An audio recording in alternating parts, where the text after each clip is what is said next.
My children are glued to mobile phones. How do I help them get rid of screen addiction, especially in this pandemic when they can't even go out?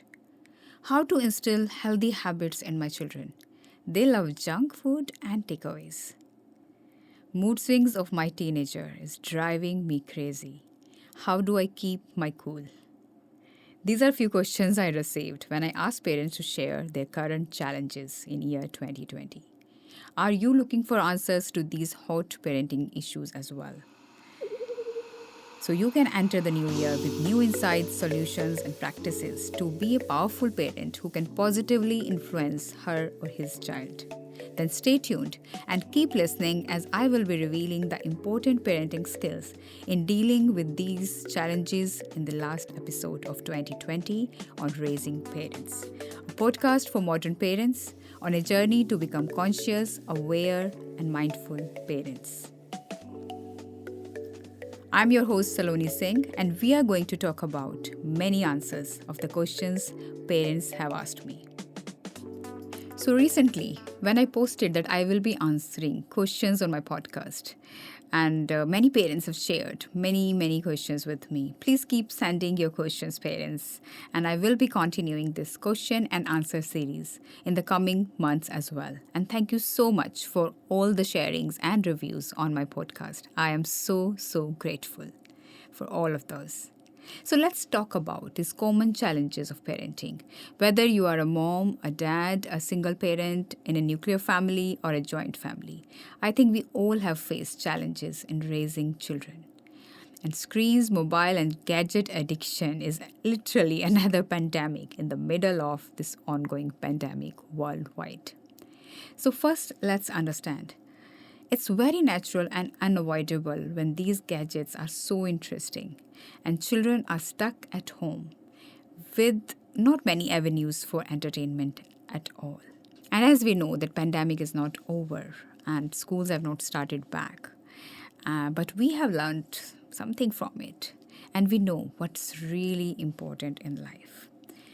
And I hope that every one of us has realized that even if everything else is gone and lost, our connection with ourselves, our children, our families, as ultimately matters the most. So in 2021, the first thing I would suggest is to start with yourself. So if your work or business is not dependent on social media, then you can delete Instagram, Facebook, social media, and take a break. And actually, even if you don't delete them, actually keep taking regular breaks for them or maybe use them on your laptop on designated times. Be a role model because children learn what they see you are doing, not what you teach or preach them. There's a story that's coming to my mind. It really proves this actually statement, what I just said. It's a story of Mahatma Gandhi. This is a famous story, actually. I read once somewhere that a mom went to Mahatma Gandhi and asked him that my son, he really worships you and he really feels that you're great. And there's one issue that he eats a lot of sugar and jaggery. And I want you to tell him that he should stop because it's not good for his health. And I'm sure he will listen to you because I have told him many times and he doesn't listen to me. So Mahatma Gandhi said to her that, okay, can you please come after 1 month? And then I will tell your son to stop it. The mom was very surprised, but she said, okay. And she came after 1 month. And then Mahatma Gandhi told her son, that, dear son, so much sugar is not good for your health. So please stop it or take it in moderation. And the boy was, of course, he really used to idolize Mahatma Gandhi. And he said, okay.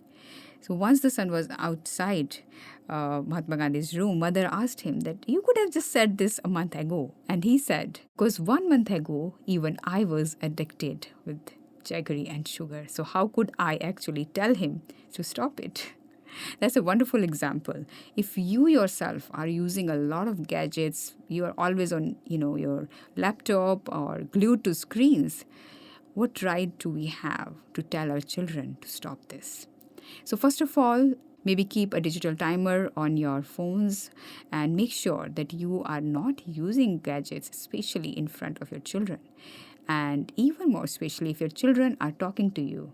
A lot of time this happens that when our children are talking to us, we are still actually focusing on our screens and just answering in aha, and not even looking at them, doing an eye contact. So it's very, very important that we set a good example to our children. So that is number one. Number two is that we have to increase the level of understanding in our children rather than forcing them. Forcing anyway will not work if a child is preteen or teenager, because they will hide it and do it when you are not there. So, what to do? We have to start talking to our children and connecting with them, and make sure that we have certain things in as a family which we do which are more interesting than these gadgets, so that we connect with them and have fun with them. That is a natural way that they will start using their mobiles much less. But if you are busy in your work and you think that they should not be using their mobiles, imagine what else would they do. If your child is interested in art, music, or any other hobby, of course you can help them cultivate these hobbies and spend their time positively, channelize their energy positively in this. But if they are not, then maybe it's high time that you start using them. So once they see you indulging into different hobbies, maybe you play some music, maybe you are very good, you are good at reading, you have a habit of reading, or you are exercising regularly. In that case, your child will start watching you, and after some time, of course not immediately, maybe they will also start doing such things. But make sure that you keep connecting with them. So take some time to sit with them, listen to them, talk to them, share stories of your day, share what good is going on in your day, and ask them how their day is going. And make sure that you're not preaching or moralizing, rather, you're having fun. Because if all the time you're nagging and complaining and telling them, oh, don't do this, don't do that, they would not want to talk to you. Rather, they would love to go back to their screens, enjoy the game or memes or videos they were watching because they are fun. So notice all these things, and slowly and gradually you will realize that your children are going away from the gadgets because you are connecting with them. Just a couple of years back, actually, there was a research done on addictions, and it was very interesting and fascinating. The results that came out were that every addiction, whether it's alcohol addiction or drug addiction or screen addiction, one of the root causes is lack of connection. So when people lack connection in their lives, real deep connections, they actually are more prone to these addictions. So that's where lies the answer to this problem as well. Now let's come to the second question: how to instill healthy habits in my kids? So it exactly the same way as I said, children learn what they see, what they live. Then start with you. If you make sure that you are eating homemade food and you're eating always healthy things, and they're watching you eating fruits, vegetables, and of course there's a good chance that they will do the same. So few things you can do is to involve kids in cooking and baking, and help them, if they're small especially, help them get interested in different kind of foods. When you're going for grocery shopping, take them along and ask them to choose, fruits and vegetables, not just, chips and candies. Involve them as much as you can in shopping of foods and cooking of foods as well. And while you're doing that, talk to them about different things, how they're good, and talk to them about healthy food. Not talk about carbohydrate and proteins, but tell them, okay, this fruit has, it helps you, build your hair. This particular fruit help build your muscles. All these things, and try to connect with what they want. So maybe your child really love having long hair, then you can always share some things which are good in proteins, which would be good for their hair, and tell them, oh, if we eat this, you're going to have good hair. So similarly, just help them connect with how their food actually impacts the way they are, the way they look, and their body and their strength. So this way you can always help them. The second thing is, do not expect too much. Think of a time when you were a child. Think of your childhood. Maybe you were a very obedient child and you finished all your veggies, but that doesn't mean that your child is going to do the same. And maybe you were a fussy eater and you never finished your veggies. Then you can definitely easily understand that your child is going to do the same as well. And then there's no point of having battle over this. Last thing I would say is this. Just remember, you're not only feeding your child the physical food, they're not only absorbing the food, but they're also absorbing the energy you have. So make sure that when you are on table or when you are eating food, it's not a battlefield dining table that where parents are forcing children to finish their food, finish their vegetables. Rather, it should be a pleasant time where they're enjoying themselves and everybody is bonding, they're laughing and you're having fun. And if you're talking about food, maybe talk about how to eat mindfully, talk about the aromas of food and how it tastes, and have some fun around it. And that way you would inculcate good, healthy habits in your children. Also, if your children, snack on small things, just make sure that your kitchen cupboards, your fridge is filled with healthy snacks like seeds, dry fruits, sprouts, and not with unhealthy things. Also, make tasty meals for your children filled with healthy ingredients. And if you have time, and if you don't have time, then at least one meal of the day, make a meal which is of your child's choice, so that they start learning how to, enjoy food which is homemade as well. And one day of a week, you can always make something they like. It could be a burger, Chinese or Italian. And by involving them in cooking, you will help them inculcate the love for food as well. When it comes to eating junk or snack, you can always set up simple, healthy boundaries and include your kids in setting these boundaries. So don't say, oh, you can't eat chips because you had chips yesterday. Rather, ask your kids how many chips are okay in a week or in a month. For example, in my house, we decided, along with the children, that 2 times we can have Maggies or chips or fizzy drinks in a month and not more than that. And we try to follow this boundary because we set this boundary. So these kind of boundaries can really help, but also make sure that you're firm with your boundaries so you don't break them.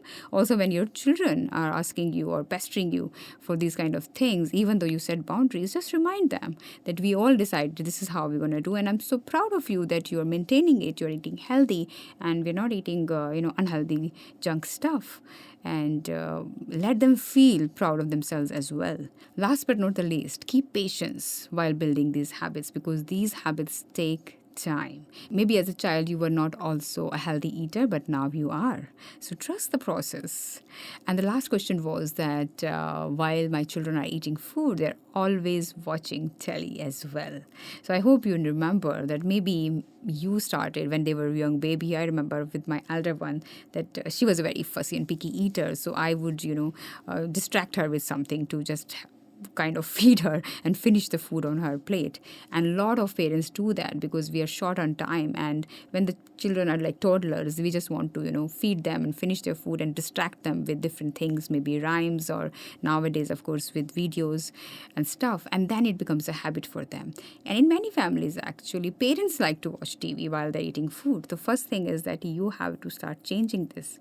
And if you are a family who is always watching telly while having dinner, then I would say start gradually. Maybe you tell your children that maybe I've read somewhere that it's not a good idea to watch TV while you're eating food, so let's change it. Maybe twice in a week we will eat our food on dining table, and we will eat it mindfully, and we're going to enjoy it. And make sure you have some jokes or stories ready so that your kids enjoy while eating. And I'm sure once you start, everybody starts talking as well. So that way you are helping your children to express themselves as well, to share things as well with you. And once they start enjoying this, then you will be surprised that they will look forward to more days like that. And the aim is to gradually come to maybe 6 days in a week you can have food together on table. And maybe one day you can keep like a TV day. On that day, you can watch a movie and you all can sit on the couch and enjoy your meal with the TV. But it's a very good habit to start building when your children are young. And trust me, eating mindfully and eating together as a family while enjoying the meal is one of the best way to spend quality time with your children. So many things, so many stories, so many ideas come out of this time. And you will feel that you're really connecting with your children at a deeper level if you start doing this. So let's create good habits, good routines, deeper connections with our children one day at a time, so our kids don't fall in the trap of external temptations as much. Let's be their role models as we welcome another year with newfound insights, learnings, and grit. Wishing you a wonderful coming new year, and I will be seeing you soon in 2021 with some wonderful episodes on raising parents. Till then, keep evolving and keep growing and have a lovely, joyful life with your children. And keep sending your love as well to me in reviews and sharing the podcast with other parents as well. Much love, Saloni Singh.